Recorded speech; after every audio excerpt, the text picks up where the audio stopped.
MoShiach in the footsteps of the Messiah based on the writings of the Gaon of Vilna, volumes 1 and 2 help accelerate the Messianic era by unraveling the riddle of the twin messiahs, the Josephic and Davidic messiahs, according to the secret teachings of the Gaon of Vilna.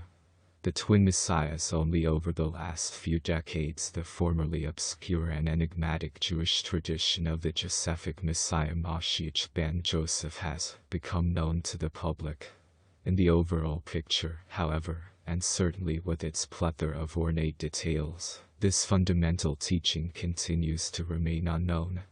At best, Judaism's secret doctrine of the Josephic Messiah, as elaborated in the Kabbalah, is very confusing, even being subject to misuse and gross distortion. One should be prepared, as the explanation presented here of the Messiah has little to do with the Christian and Western cultural understanding. Yet, this phenomenon is precisely so. Hiddenness and unrecognizability are part of the essence of the Josephic Messiah. He is a master of the art of disguise. This is also the Torah's intention in the verse. Joseph recognized his brothers, but they did not recognize him. Genesis 42:8. Rabbi Hillel Rivlin of Shklov, 1758–1838, writes, Joseph recognized his brothers, but they did not recognize him. This hiddenness characterizes Joseph, not only in his generation, but in every generation in which the Josephic Messiah recognizes his brothers, but they do not recognize him. It is part of a diabolic scheme that the qualities of the Josephic Messiah are concealed in the final period of the footsteps of the Messiah. Due to our many sins, he is scorned as well. If this were not the case, our suffering would already have ended. If only Israel would recognize the Josephic Messiah's footprints, i.e., the signs of his presence, the ingathering of the exiles, etc., including the Messianic role of science and technology, we would already have seen the complete redemption.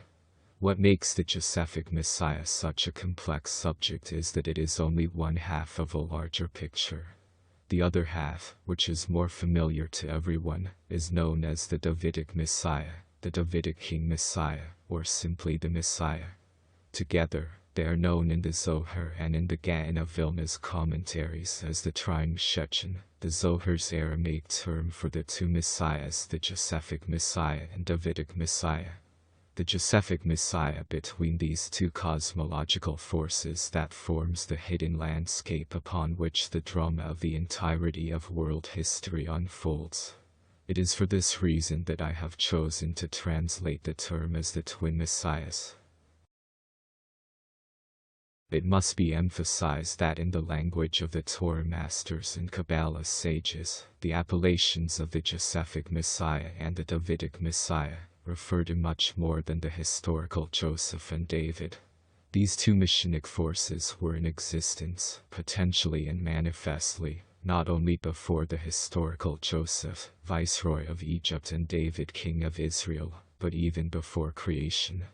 Rather, Joseph and David are specific constellations of the forces of the twin messiahs incarnating, as it were, in historical time and space. The historical Joseph and David then reciprocally become prototypes for the twin messiahs, from whence we derive many of the subtle yet crucial details of the phenomenon of the twin messiahs. At the onset, a Torah-based definition of the concept of Messiah is called for. It will be a simplified definition, which will require qualification and much elaboration afterward. But it is essential in allowing us to approach the twin messiahs with some sense of perspective. Why two messiahs? Why any messiah at all? What is the purpose of a messiah? The messiah is an individual who is responsible for, and who, either overtly or covertly, spearheads a collective process of tikkun. Tikkun is perhaps the single most important concept in all of Judaism. The word tikkun means rectification or mending. In the Kabbalah, tikkun also refers to a process of elevation and transformation.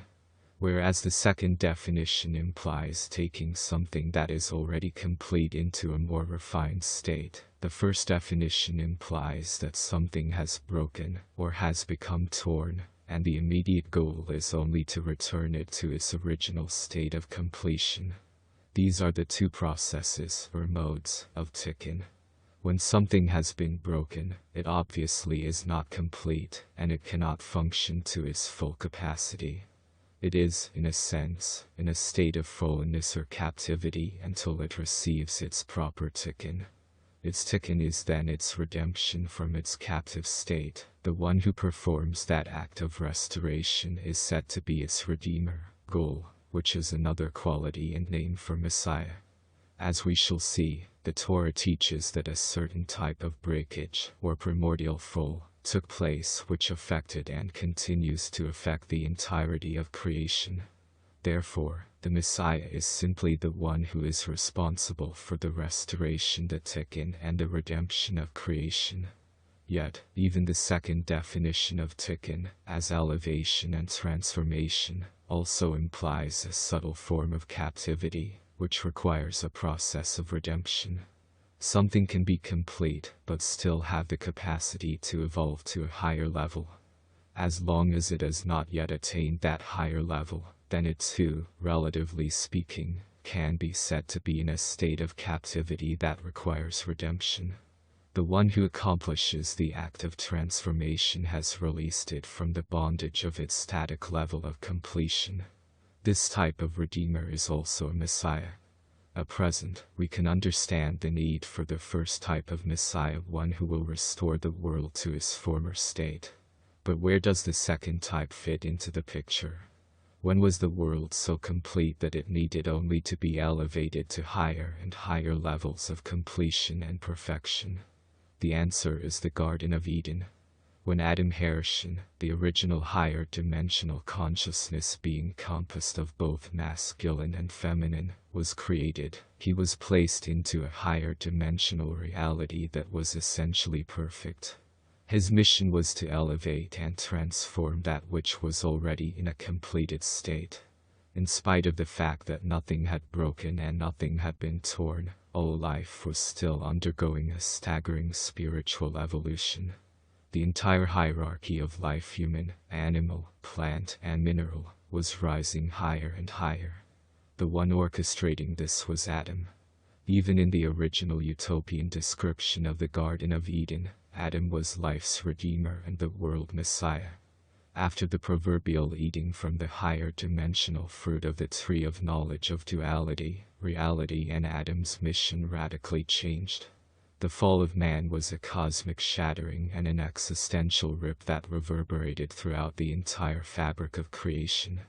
Adam now had a new task to perform, for through his actions, everything had collapsed into a lower world order. A new mode of tikkun was therefore required, the tikkun of rectification, restoration, and purification. This does not mean that his original task of higher transformation had been nullified. It only means that until he mends that which has been torn asunder, his original task gets delayed a while.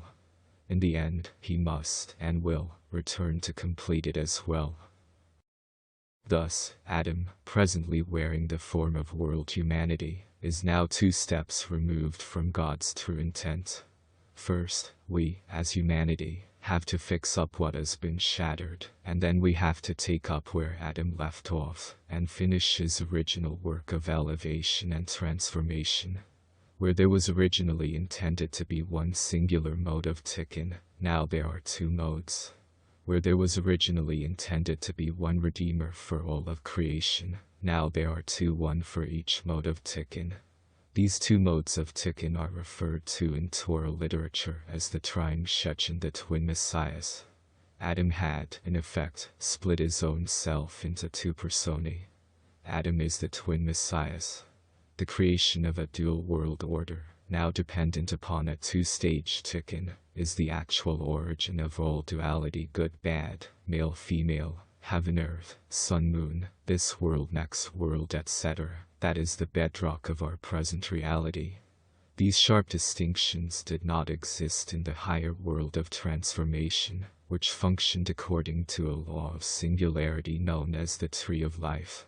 All duality is a direct consequence of Adam's act of partaking from the tree of knowledge of opposites, good and evil, which, as its name implies, is the primal source of all duality. In general, the Redeemer, whose mission is fundamentally one of restoration and purification, is known as the Josephic Messiah. The Redeemer, whose mission is fundamentally one of elevation and transformation, is known as the Davidic Messiah. Similarly, the period of time that we are in now, i.e., after Adam's fall and expulsion from Eden, is broadly designated as the year of the Josephic Messiah. This is the period of time for his mode of tikkun. As explained in the introduction to the book, the present world order is scheduled to exist for 6,000 years. It is during this time that the tikkun of rectification must take place in small increments. Although, in general, this entire period is the providence of He Josephic Messiah, it is the second half of the 6th millennium, i.e., from the year 5600 to 1740, which is the essential period for the tikkun of the Josephic Messiah. After this tikkun will be completed, i.e., near the very end of the 6th millennia, then we will enter the period of time designated as the year of the Davidic Messiah, since it will then be time to finish the mode of the original tikkun of transformation. Surprisingly, the famous era of the Messiah, Ben-Dovid, so much described by the prophets and formulated by the sages, yet so clouded in obscurity, is none other than a return to the original, but unfinished Garden of Eden, and the Davidic Messiah is none other than the original Adam HaShem himself before the fall. This is certainly a return full circle if there ever was one. This principle is included in the rabbinic formula, Sof Masad Mitzvah Tekela. The final act returns to the original intended thought. The statement that there are distinct modes and periods for each of the twin messiahs must now be qualified.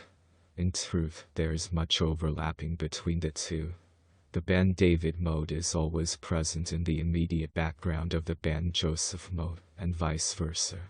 In other words, a fractal spark, nitzitz, of the lower tikkun of the Josephic Messiah, is always present within the higher tikkun of the Davidic Messiah. Conversely, a fractal spark of the higher tikkun of the Davidic Messiah is always present within the lower tikkun of the Josephic Messiah. This interpenetration of the twin messiahs is true on two levels, and thus the term trying Shechen has two meanings. The processes of the Josephic Messiah and the Davidic Messiah occur together, at all times, in every generation, and in all places. The Messianic era of the Josephic Messiah and the Messianic era of the Davidic Messiah, however, refer to large-scale time frames where there is a sharper line of demarcation between the two modes of tikkun. The first aspect of the twin messiahs that functions on the generational or micro-time scale, i.e., on an annual and daily basis, is the generational twin messiahs. The second aspect of the twin messiahs, which functions on the millennial or macro time scale, is the millennial twin messiahs.